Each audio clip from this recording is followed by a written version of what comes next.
Welcome to the night section. Previously, I made a video on how Tekashi 6ix9ine is a marketing genius, which you guys should check out after this video. But I don't think we talk about Lil Nas X enough and how from the very beginning he's been able to use the reactionary nature of the internet to promote himself. Lil Nas X has a fundamental understanding of how the internet works and has used it to his benefit a million times over at this point, that it has become his not-so-secret formula. But before we get into that, just a little background for those of you guys who aren't familiar, and of course, don't forget to comment, like, subscribe, and hit the bell notification if you'd like to see more content like this. So Lil Nas X, aka Montero Lamar Hill, is an American singer, rapper, songwriter, and a meme connoisseur, born on April 9th, 1999 in Lithia Springs, Georgia. Growing up, he had a packed household, 10 siblings in total, 6 brothers and 4 sisters. 5 out of the 6 of the brothers were his biological brothers, and 2 out of 4 sisters were his biological sisters. It was around age 6 that his parents split up and he moved to Bankhead Court's housing project with his mother and grandmother. And in his preteen years, after a custody battle, Lil Nas X was able to move in with his father north of the city in Austell, Georgia, and it was around age 14 where he would settle in Lithia Springs, attending Lithia Springs High School, which would mark the beginning of his online personality. From 2015 to 2017, Lil Nas X would perfect his craft of being that online personality. According to Wikipedia, quote, he began to isolate himself from outside of school activities during his teenage years. He spent large amounts of time online in hopes of building a following as an internet personality to promote his work, but was unsure what to focus on creatively. End quote. Lil Nas X around this time toyed around with multiple social media apps, including Facebook and Instagram, but saw that Twitter was something he can master, as it would give him the most reach for an audience. Also, during this time, he grew a Nicki Minaj stan account, which he at first denied, but later confirmed that he did run the @NasMirage account, which basically confirms that he is in fact a barb.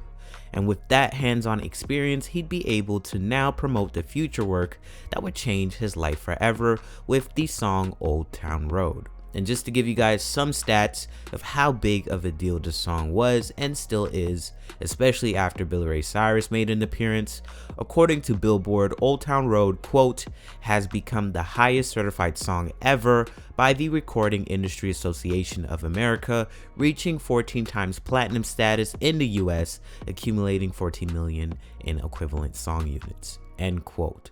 The most certified song in music history, spending 17 weeks at number 1 on the Hot 100 Billboard charts, and he did this with finding a beat on YouTube. Shout out to Young Keel, the producer of the beat, buying the beat for $30 and recording it, then basically promoting it on social media through memes.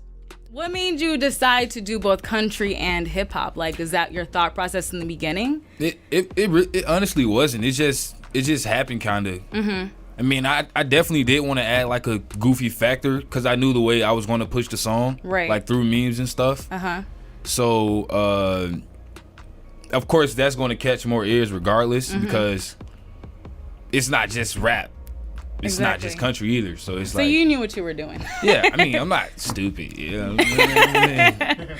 So I think we covered a rough outline of how he came to be, but I wanted to go over 3 instances that Lil Nas X proves that he is in fact a marketing genius and the strategies he used to promote his music, and hopefully you can incorporate some of these in your own way if you're an artist or honestly any endeavor you'd like to pursue. Number 1, Old Town Road.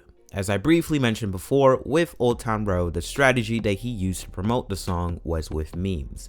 For those of you guys who don't know what memes are, according to Wikipedia, quote, An internet meme is a unique form of media that's spread quickly online, typically via social media.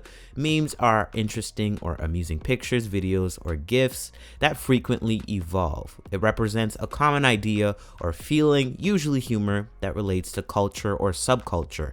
A meme is usually a cultural inside joke that's easily recognizable among mass audiences. Memes have transformed into a cultural phenomenon and are currently used daily by social media users, end quote. And what Lil Nas X did is that, for one, he crafted a song he knew would have a humorous effect and almost parodied country music and consciously formulated the song to make it as catchy as possible. Then paired it with his knowledge of social media, with the experience he acquired over the years on Twitter, knowing how to make posts go viral. Like every other rapper on the internet, at first he was sharing SoundCloud links and found that they were getting little to no traction. In his own words from a Rolling Stones interview, quote, "I could post a funny tweet and it would get 2,000 retweets, then I'd post a song and it would hit like 10, end quote. And with that, he had to change up his marketing strategy, which was to incorporate the music with his viral tweets. And that's exactly what he did. On December 2nd of 2018, he tweeted, "Country music evolving." And under that tweet, you saw a video of a cowboy dancing to his song Old Town Road, and it spread like wildfire. He didn't stop there. After releasing the full version of the song, he kept promoting it through retweeting it and really took on the whole cowboy persona. And the rest is history. So 2 takeaways here. 1, Lil Nas X used the power of the internet and social media to his advantage, understanding how it works and then maximizing the hell out of it. And 2, he consciously crafted a song that he knew would become popular. I mean, he probably didn't think it would be life-changing, but it all worked out for him in the end. Number 2, Call Me By Your Name.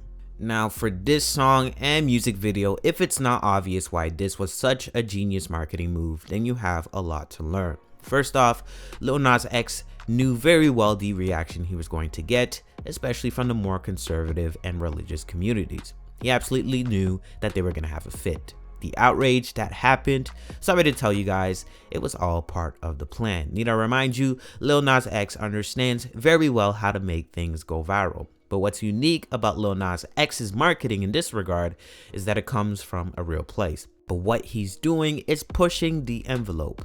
Him lap dancing on the CGI devil was not only for shock value, it was to give a big FU to the same communities that have made his life a living hell, no pun intended, for being gay. So he's saying, well, why don't I just go there for real? It's kind of poetic if you think about it, but the takeaway here is that controversy sells. It's one of the oldest tricks in the book, and no matter how many times it's happened in the music industry where an artist does something quote-unquote scandalous or outrageous, people fall for it every time. But the way Lil Nas X is using this tactic works so well because this isn't something that's entirely manufactured. He really is gay and he's just playing on it and exaggerating it to the point that it gets more, again, conservative people upset. This was the same thing with rock and roll or when Elvis was gyrating his hips on television. The more right-leaning folks lost their minds. And the key here is if you could trigger people or even cause them to have some sort of emotional reaction, they will talk about it, which means it will spread, especially with the internet and social media, which means views, plays, but more importantly, money. Number 3, industry baby. Now, this rollout really solidified his genius to me, but for you guys who don't know, basically after the release of Call Me By Your Name, Lil Nas X partnered with a New York-based art collective called Mischief, who sell random controversial items, poking fun of pop culture, or rather mainstream culture. Essentially, if the establishment was an establishment, it would be them. But anyways, Lil Nas X partnered up with them to create the Satan shoes, which again made everyone and their mom go crazy because it was advertised to contain human blood in it. P.S. It obviously didn't have human blood in it, but Mischief actually ended up getting sued by Nike because they customized the Nike Air Max 97s for the shoe and were officially sued for trademark infringement. The whole fiasco calmed down soon after as Mischief and Nike ended up resolving the lawsuit, but the significance of me even mentioning this is because Lil Nas X used the hype of this story to promote his next single, Industry Baby. How, you might ask? A couple weeks before his release, he was basically trolling on social media that he might be going to jail over the Satan shoe fiasco in a way only Lil Nas X can, which caused people to obviously talk about it on social media with hashtags like Free Lil Nas X, Nike versus Lil Nas X, when obviously, as I explained earlier, that it was the manufacturer of the shoes that got slapped with the lawsuit and not him. But he still used that situation to create controversy, aka hype, because as I mentioned before, it gets the people talking. So people really thought he had a court case on July 19th of this year, but instead he dropped a hilarious skit that would preview what was to come for the music video of Industry Baby. Again, the whole rollout was genius. He used the controversy and incorporated it into his release, and for the video, it was him now doing the quote-unquote jail time after losing in court, and a happy ending when he ends up breaking out of Montero prison. It's insane how genius this guy is, using a controversy to create a storyline, not to mention the execution of it all should truly be studied. Night section out.